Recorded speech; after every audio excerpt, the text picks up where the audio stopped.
रोहितजी, खरं तर आज 293 अन्वे शेतकऱ्यांच्या झालेल्या अतिवृष्टीमुळे नुकसानाबाबत आज चर्चा होणार आहे. काय नेमकी सरकारकडनं जे पॅकेज जाहीर केलं होतं हे मिळालंय का?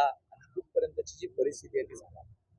काय झालं, पॅकेज हा तीन अक्षरी जादुई शब्द अलीकडच्या काळामध्ये लोकांसमोर आणि शेतकऱ्यांसमोर आणला जातोय. खाली उतरून आज खरी परिस्थिती काय आहे हे बघणं आवश्यक आहे. शेतकऱ्यांना जे पॅकेज दिलं गेलेलं आहे किंवा जे नुकसान भरपाई दिली गेलेली आहे, ती नुकसान भरपाई पूरक आहे का हे सुद्धा बघितलं पाहिजे. त्यामुळे निव्वळ पॅकेजच्या नावाखाली, निव्वळ पॅकेज सारख्या शब्दाच्या ओझ्याखाली शेतकऱ्यांना चिरडण्याचं काम शासनानं करू नये. आणि त्या उलट आज शेतकऱ्यांची परिस्थिती अत्यंत दयनीय झालेली आहे. शेतकऱ्यांचं जीवनमान उंचवण्याचं धोरण अद्यापही केंद्र शासनाचंही नाही आणि राज्य शासनाचंही नाही. त्यामुळे दूरगामी विचार करून शेतकऱ्याचा विचार शासनानं केला पाहिजे, अशी प्रमुख मागणी 293 अन्वये मी करणार आहे. मदतीसाठी केवायसी हे महत्वाचं आहे असं म्हटलं जातंय. आपल्या जिल्ह्यातली नेमकी केवायसी संदर्भातली परिस्थिती काय आहे? अजूनही काही लोकांच्या खात्यावरती मदत पोहोचलेली नाहीये. केवायसीची कामं अपूर्ण आहेत. केवायसीची पडताळणी अपूर्ण आहे आणि हे सगळं शासकीय टेक्निकल जे काम आहे ते सुद्धा अपूर्ण असल्यामुळे आज बहुतांश शेतकऱ्यांना अनंत अडचणींना सामोरं जावं लागतंय. आम्ही केवायसीच्या संदर्भामधली मागणी सुद्धा कृषी मंत्र्यांसमोर करणार आहे. खरं तर विविध योजनांची घोषणा तर झाली, मात्र सरकारची तिजोरीत नेमकी परिस्थिती काय आहे आणि त्यामुळेच ह्या सगळ्या मदती पोहोचण्यासंदर्भात उशीर होतो. तर ज्या पद्धतीचं निधी वाटप झालेलं आहे, किंबहुना 31,000 कोटीचं पॅकेज आज माउंटिंग तेवढे 31,000 कोटीचं होतंय का? प्रत्यक्ष मदत शेतकऱ्यांना किती पोहोचणार आहे?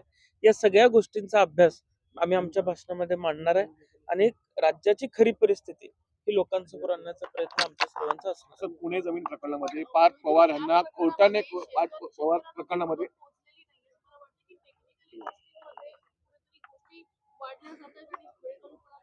ज्या जी अमाऊंट 31,000 कोटी ही प्रत्यक्ष शेतकऱ्यापर्यंत पोहोचणारच नाहीये. मुळात हा 31,000 कोटीचा आकडा तयार कसा होतोय याचा सुद्धा अभ्यास आपण सर्वांनी केला पाहिजे. 6,500 कोटी ही प्रत्यक्ष मदत कदाचित शेतकऱ्यापर्यंत पोहोचू शकते, इतकंच सध्याचं लिमिट आहे.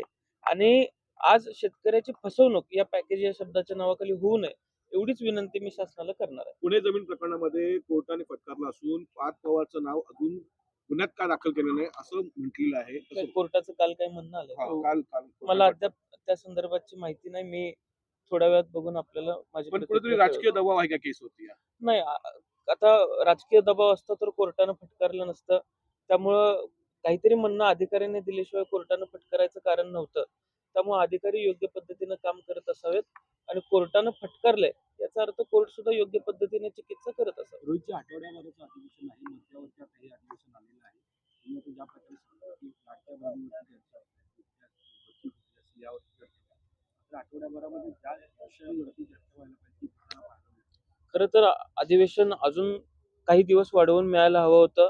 राज्याच्या कळीचे मुद्दे हे राज्यासमोर अजून आलेले नाहीयेत. लोकप्रतिनिधींना मांडायला वेळ मिळत नाहीये.